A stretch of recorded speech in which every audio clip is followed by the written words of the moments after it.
Bhagavad Gita, by which Arjuna was illumined by Lord Krishna himself, and which was composed of 18 chapters within the Mahabharata by the ancient sage Vyasa.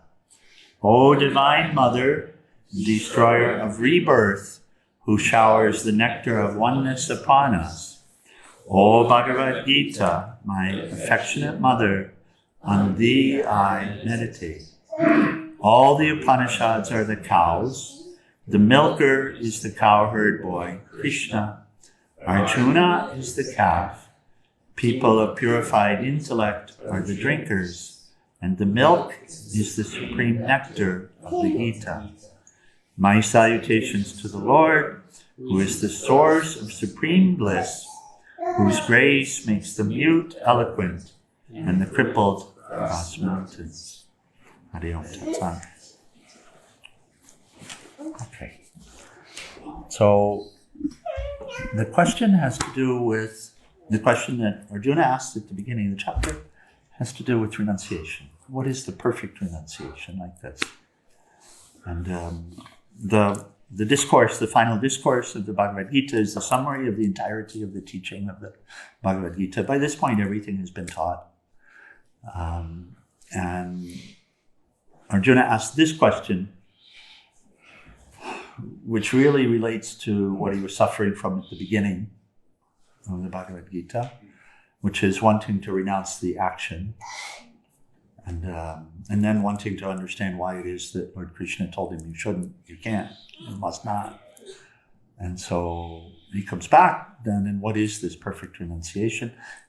Can you tell me the difference between samyasa, renunciation of action, of a self-centered nature, and tyaga, renunciation of the fruit, letting go of the fruit? And so this is what the discussion has been. And it led us to yesterday, over the last couple of days actually. Yesterday, we took these discourses 13 and 14, sutras, having to do really as a reminder with what is it that's acting anyway, and the 5 forces that are involved in action. And we'll pick up here and then continue on. And this, now, he's already answered the question, but he keeps at it, and he's adding detail to it. He's already answered the question, which is, he says, you have to do your duty. In other words, while you're in this body, you have to do something.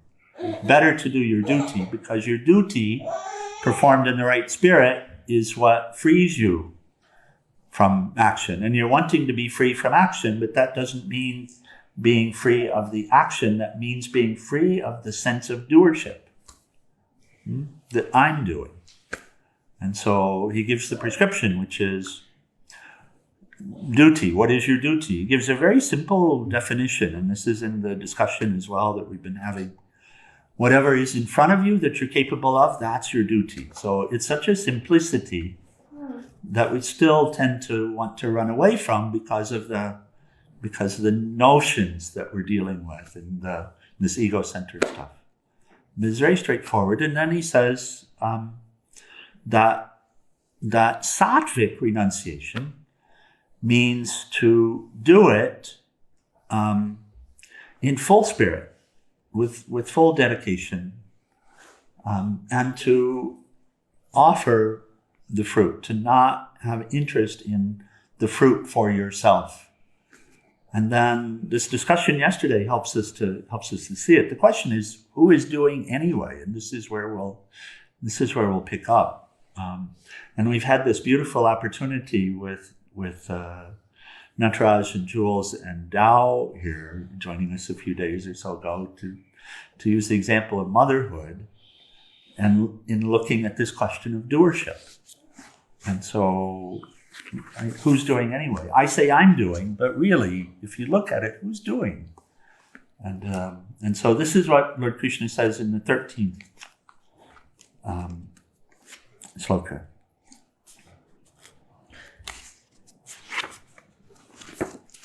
That there are 5 factors involved. And he says, now Arjuna, I'll teach you the 5 constituents which according to Samkhya Yoga, according to wisdom teaching, make every action happen. And then 14. So these are the 5. The seat of the action, which is the body. The ego, which is the agent, or you could say instigator to relate to it. So the ego sense pulls it forward, as it were. So that's fine. And pulls it forward.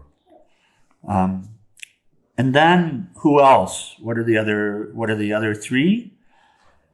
The sense organs. So both the senses, the 5 senses, smell, taste, touch, sight, sound, hearing, but also the 5 organs of action. So the sense organs, yes? Are they involved in the action? Huh? And then the actual functioning of the body. So the musculature, the blood flow, all of this, the actual functioning of the body, is that involved in the action? Yeah. And then this is the one that's pretty mind-blowing. And here it's translated as the various aspects of God, or the devas, the presiding deities that correspond with the different parts of the body. So, and those who have experience with motherhood can relate to this discussion, I feel. So what we were talking about is, who is the mother? Who is it that knows how to mother and then controls the mothering through this body and marshals the senses, the organs of action, and the blood flow and the muscle movement and all of this? Who is it that does that? Now, ego will arrogate and say, I do it. But in fact, ego has no comprehension of how to do it. And it's interesting, isn't it? Doesn't know how to do it. And the actual mothering is universal. Huh? The actual mothering, the instincts, where we started the discussion a couple of days ago, as we asked Jules, who's doing it? Where is this knowledge of how to mother? And you remarked it's in the body, seems to be in the body, right? So it seems to be with you, Charda, yes? Mm-hmm. Seems to be with you, but you notice it's universal. So it's not just within you, not just within Jules, not just within Janaki, and not just within Uma Devi, and not just within Chandika, and not just within Lois, yes? But also within the cows and the cats and the dogs and the ants and the birds and the bees, yes? So universal, isn't it? So it's a universal force. And look, that the ego arrogates, that the ego says is me. But the actual doing of it, not me, right? You see, not me. Presiding deity, does that, and that starts to make sense, presiding deity, because it's a function of the absolute. It's universal. Whatever's universal has to be a function of the absolute. Huh? Body, the senses, all of this, they're universal. Yes? So there's a presiding deity for them. That is the absolute is in charge of it. What do we do? It's a beautiful thing what we do. And you can see the role of the ego here. You can see the role of will. If we take our hand for a moment and we just place our hand on our leg, just give it a shot. And place your hand on your leg, and then you lift it. And you can lift it up and look at it, and then put it back. If you look at that, what you see is you called it forth somehow. But did you do any of the rest of it? No. But the ego will arrogate it and say, I did. I lifted my hand, yes? But in truth, you didn't. It was the universal factors. So when in the Gita it says presiding deity, that's what it means. Presiding deity. So there is, as it were, an aspect of the Absolute that's responsible for the muscles. There's an aspect of the Absolute that's responsible for the liver function. There's an aspect of the Absolute that's responsible for the blood flow. There's an aspect of the Absolute that's responsible for breathing. In fact, is breathing. This ego thinks I'm breathing. Yeah? But I'm not. The divine is breathing through whose body? Oh, it's yours too. And this motherhood instinct? Oh, that's yours. Okay. And by the way, the sex act? Well, that was yours too. But I did have the idea.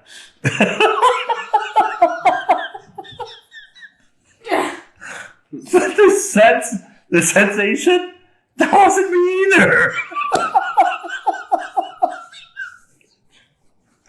So you can see the role of the ego, instigator, as it were, or agent. But everything else, well, that's you. Yes? And in the spirit of renunciation, this helps. We were talking yesterday and having a good laugh about it. So we can tell the ego, well, fine, fruit, whatever you did, you get the fruit for it. Now you tell me what you actually did. And you want the fruit. You did nothing. This was a discussion yesterday. Do you see? Ego sense, you did nothing. Yeah, you called forward something, but then everything that was actually doing is not you. That's universal. That is the Absolute, overseen by presiding deities. Does that concept resonate? And so you did nothing and you want the fruit, fine, then you get nothing, which is perfect fruit for you. So the concept that I get something for what I did,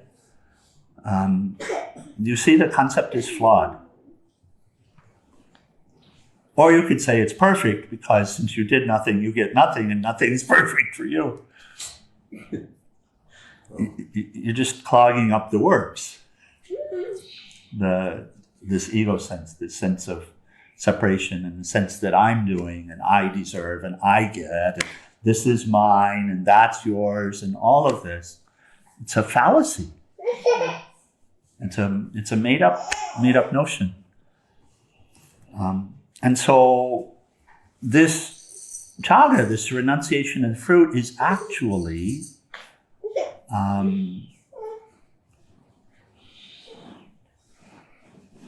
natural, in alignment with the natural order.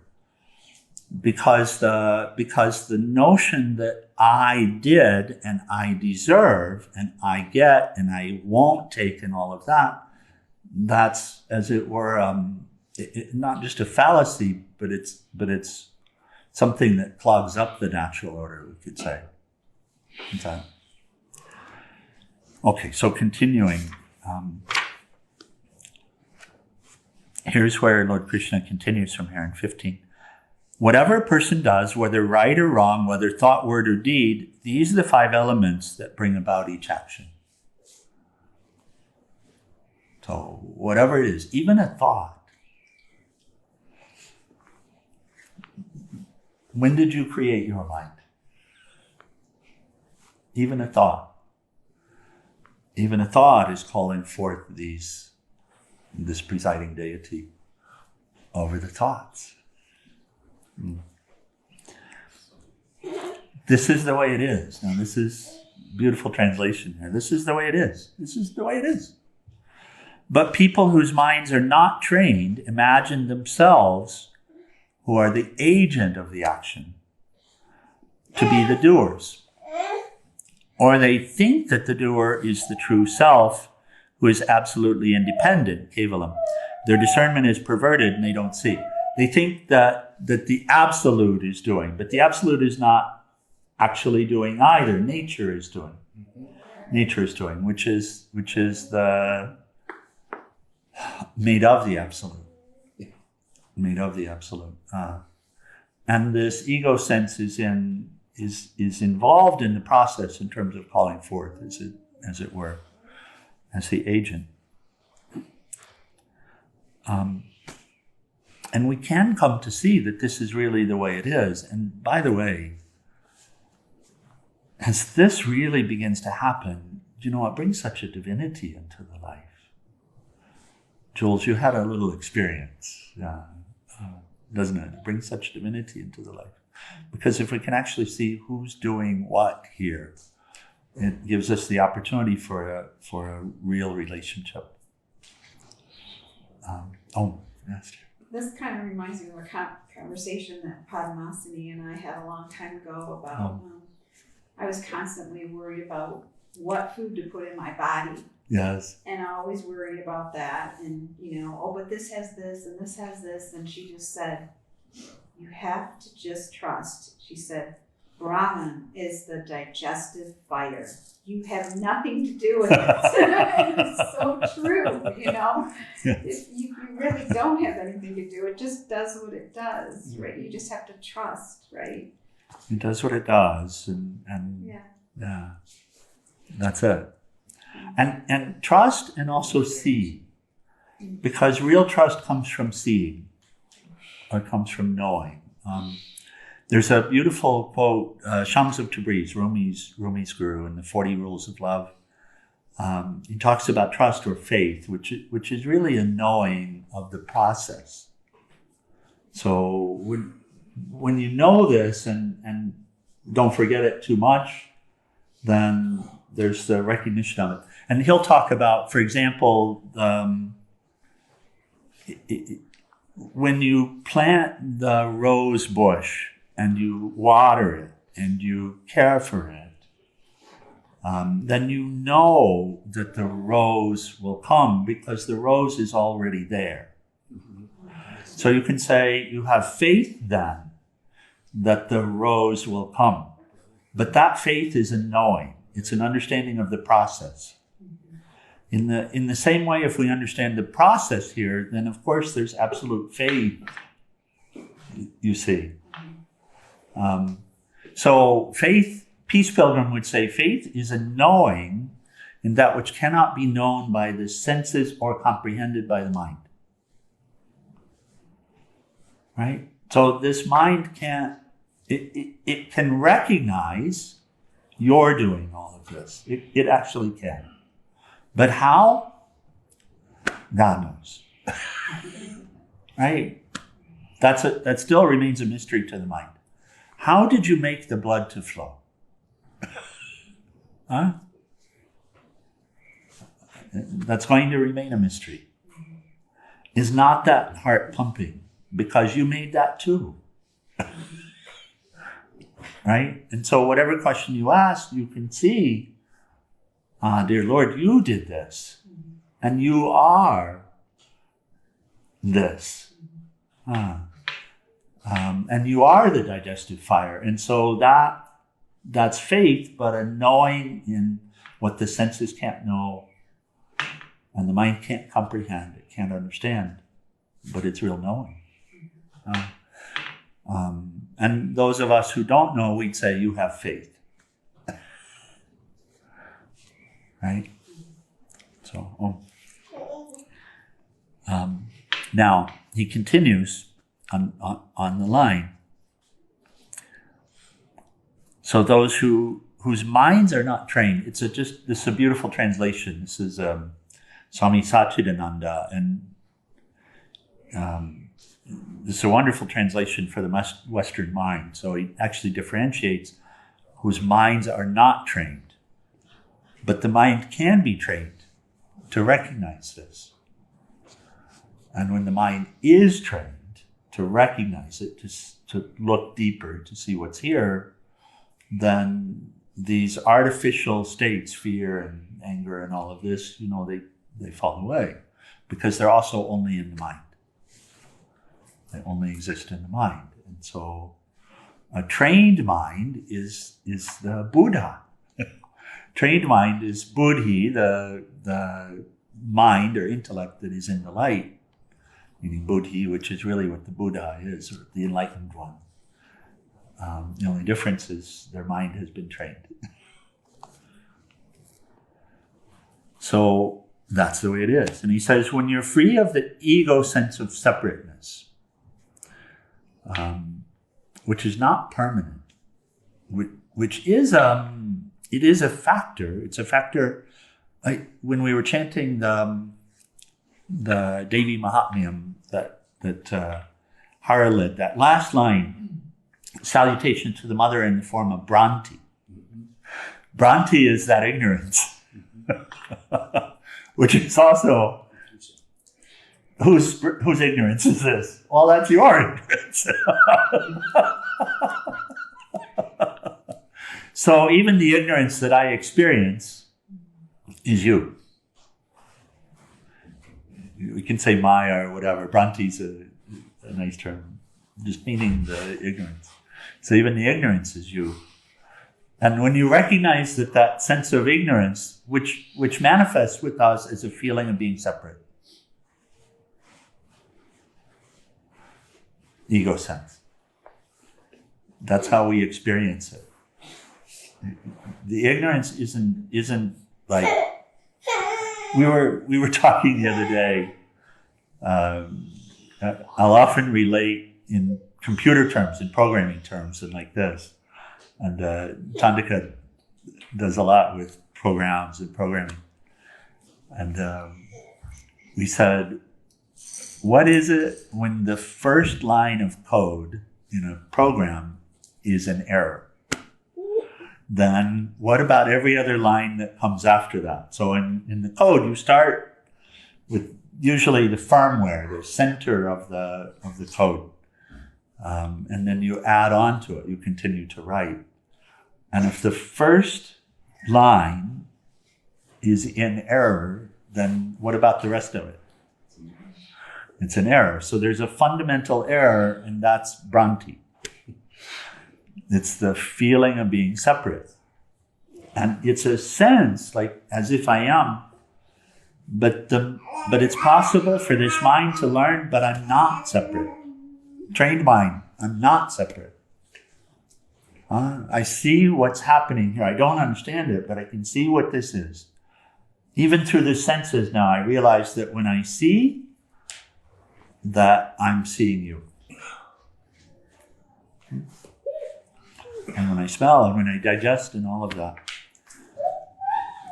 And so this is pointing to, through this process, then coming to the place where we see the ego sense, or we're aware of the ego sense. We're aware of the feeling of being separate, but we see right through it.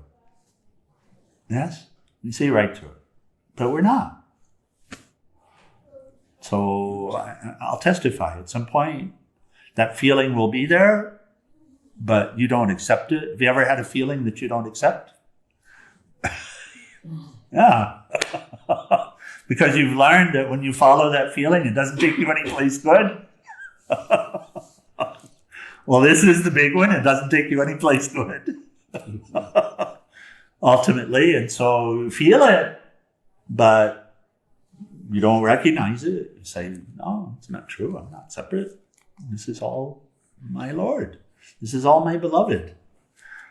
And so then you let it go.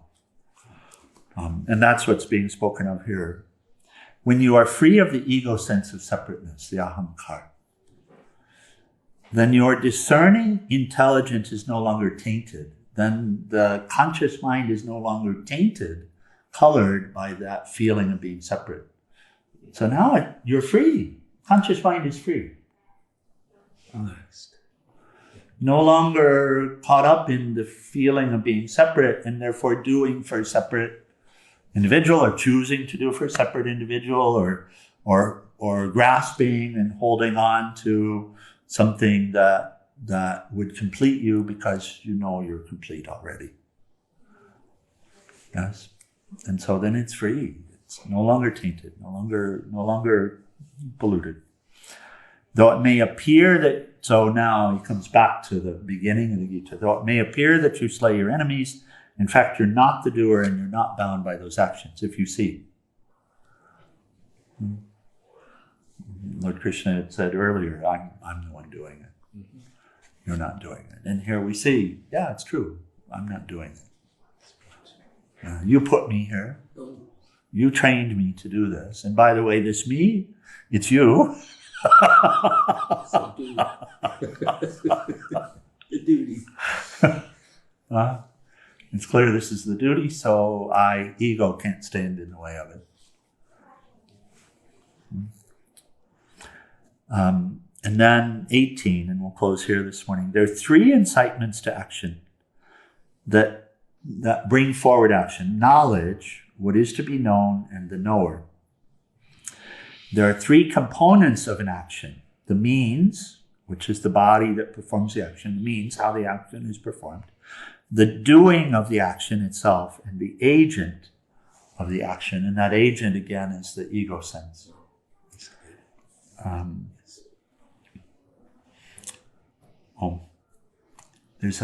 I'll just read a very little bit. There's a beautiful commentary, and we should do this justice, but we'll have to pick it up tomorrow morning.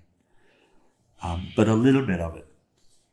Swamiji says, the seed of all that has manifested is in this Trinity, the knowledge, the knowable, and the knower.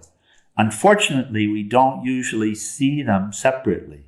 For example, I as the seer, you as the seen, and my seeing you as the action.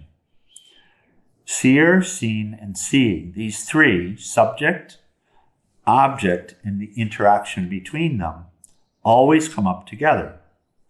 We don't usually distinguish one aspect from the next.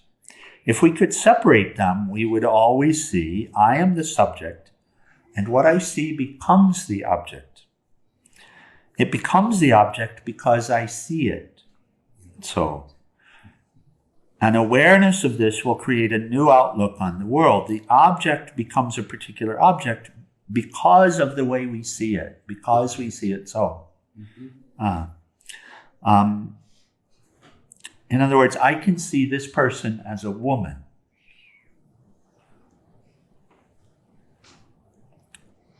I can see this person as a human being. I can see this person as a brilliant, intelligent person. I can see this person as Holy Spirit.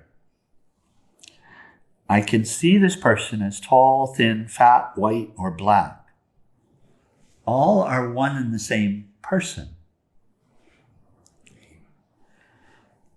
But is she all of that, or none of that, or some of that? And it depends upon how we see. So we each see our own way, in other words. Says that means that, right, and we'll see the same object, but it's not for us, because 2 of us will see it completely differently. Yeah. So we're not seeing, is the point. We're not seeing what's actually there. So this is what it means when it says the object is in the subject. As soon as you see, what you're really seeing is your ideas that are in this limited mind about whatever's in front of you. And what's in front of you is that. Appearing as this or that, but even the Hari, even if I said Hari, well, no, that is not appearing as Hari. Hari is simply an idea in this mind. Right? And we say that appearing as a man. Well, no, it's not even appearing as a man. Because man, woman, that's also just here in this mind.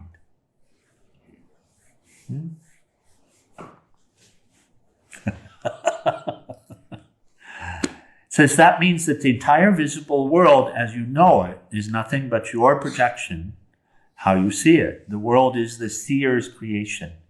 You see it, so it is so. But if you can see it differently, it will be different. Right? Whenever you learn to see more deeply, now it's different. Now it's not what you saw it as before. Yeah. So, in other words, what you're seeing is infinite in potential. Because it can be whatever you choose to see it as. An atom, for example, can be seen as a particle or a wave. It depends on the viewer. So he brings in quantum physics. The difference lies in your seeing. That's probably the reason why the same person is a wonderful, loving friend to one person, but to another seems quite terrible. How can she be both devil and angel? It's your subjective projection. So we'll continue, but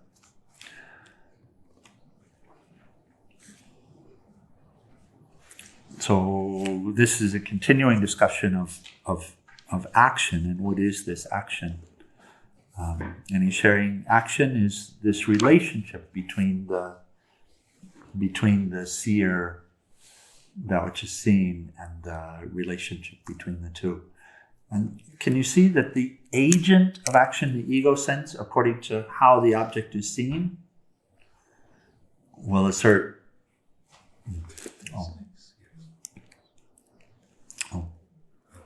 Okay. So again, the theme, renunciation of the fruit, renunciation of the expectation of the fruit. As ashram, and Sri Ganesha, of course, knows this, so dear. So we chose as a course of action for the ashram to do our best to put this chaga into practice, this renunciation. And this was learned in pilgrimage. I just followed Peace Pilgrim. Peace Pilgrim said, I never asked for anything. I walk until offered shelter, and I fast until offered food, and it's offered. So it doesn't. This chaga doesn't mean renouncing the fruit that's offered, but it means renouncing the expectation of the fruit, the feeling that I have to have the fruit. Most of us, when we work, we feel I work in order to have the money, and I must have the money. That's a falsehood. Yes, money may be required depending upon the duty. It may be. And you might just find when you renounce the expectation of it, that it will come anyway. I think you've learned this.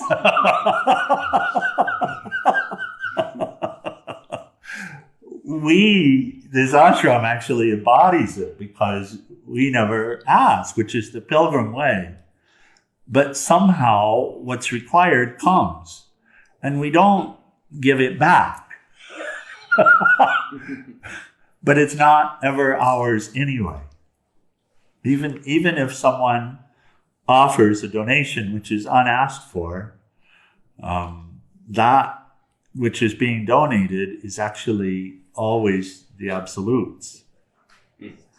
It's the absolute who gave it, and it's made of the absolute. And it's in the hands of the absolute. And when it's offered for a loaf of bread, it's given to the absolute, and the bread is made of the absolute. And then when we take the bread and put it in the toaster, which is powered by the absolute, and toast it and put the butter on it, which is made of the absolute. And we put it in this mouth, which is the mouth of the absolute, and it digests by the fire of the absolute. We're back to the point of the discussion that you were having. Tell me what happened. And who did what to who?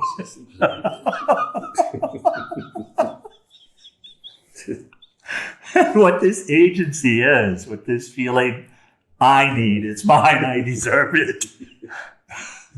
Oh. Oh, okay. So close. So close. Any comments or questions, Rumini? So what the renunciation means, the renunciation and the expectation of fruit, is simply coming back into alignment with truth, with the truth of the matter.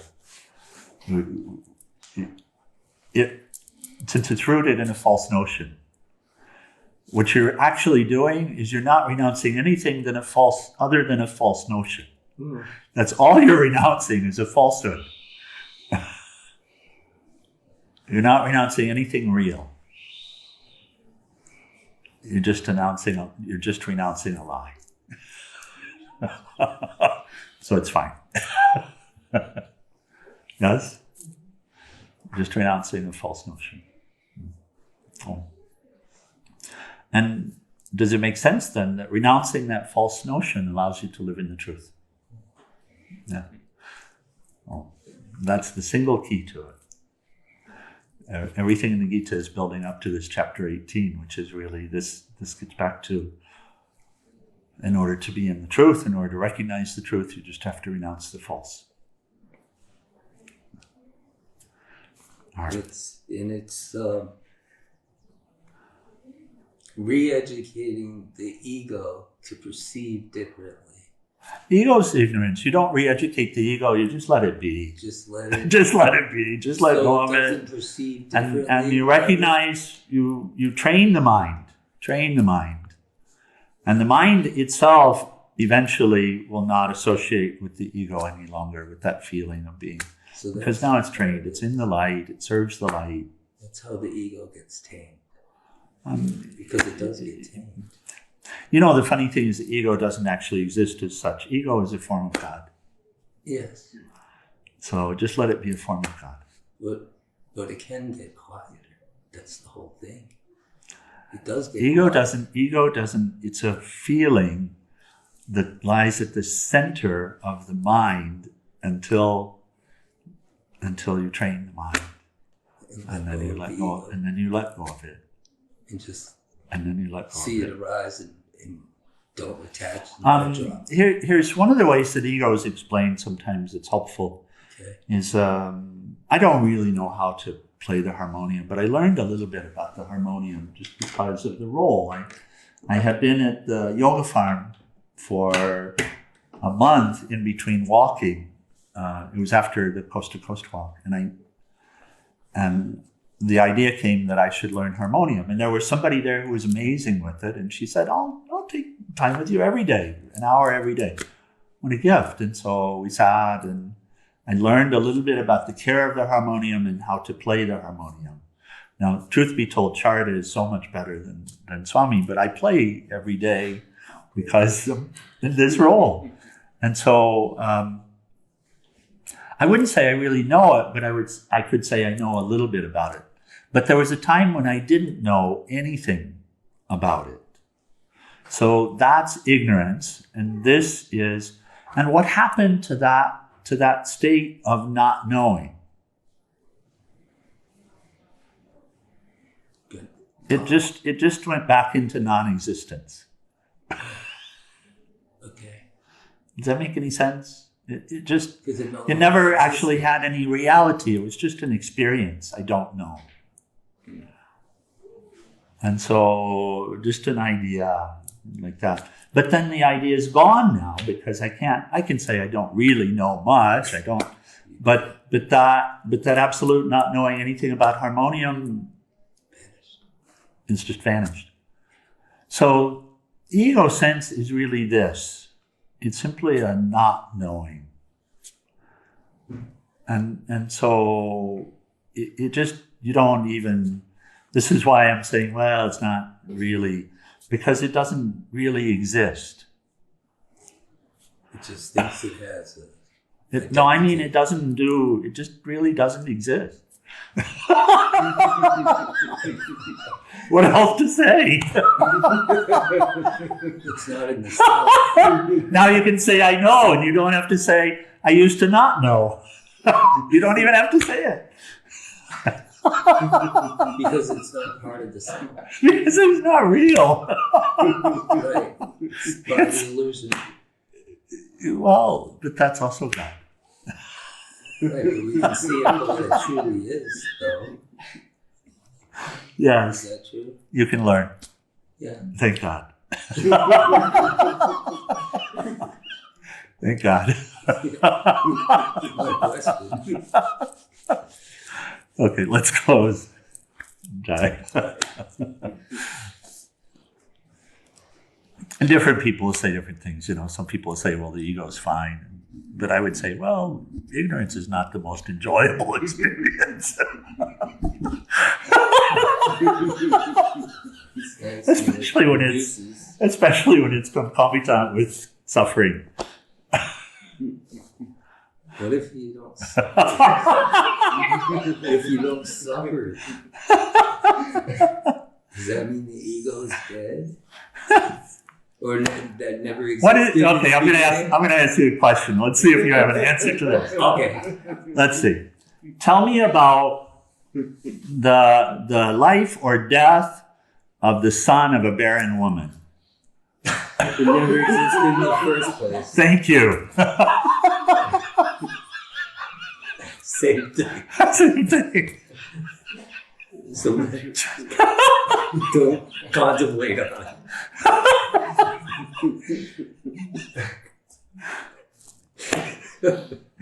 Okay. Oh. Be resplendent in the knowledge of who is and what is, and be at peace. Oh. Serve what is. Bring all of this instrument back home. Oh. Okay, let's close with final prayer in RT, page 174.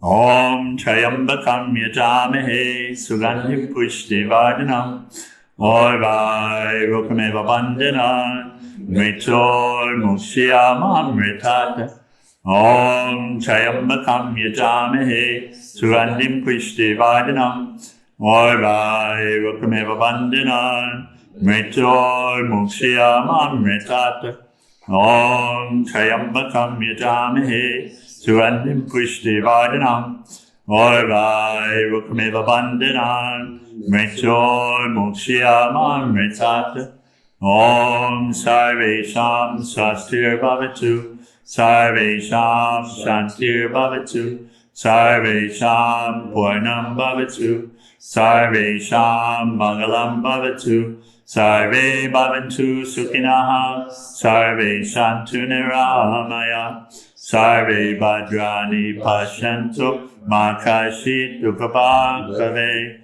Asato Ma Satgamaya Tamaso Ma Jyotirgamaya Mrityor Ma Mritam Gamaya Om Purnamida Purnamidam Purnamudashyate Purnasya Purnamadaya Purnameva Vasishate Om Shanti Shanti Shanti.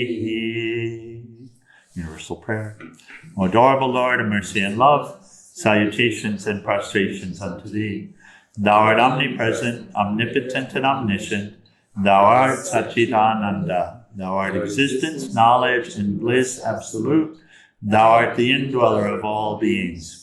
Grant us an understanding heart, equal vision, balanced mind, faith, devotion, and wisdom.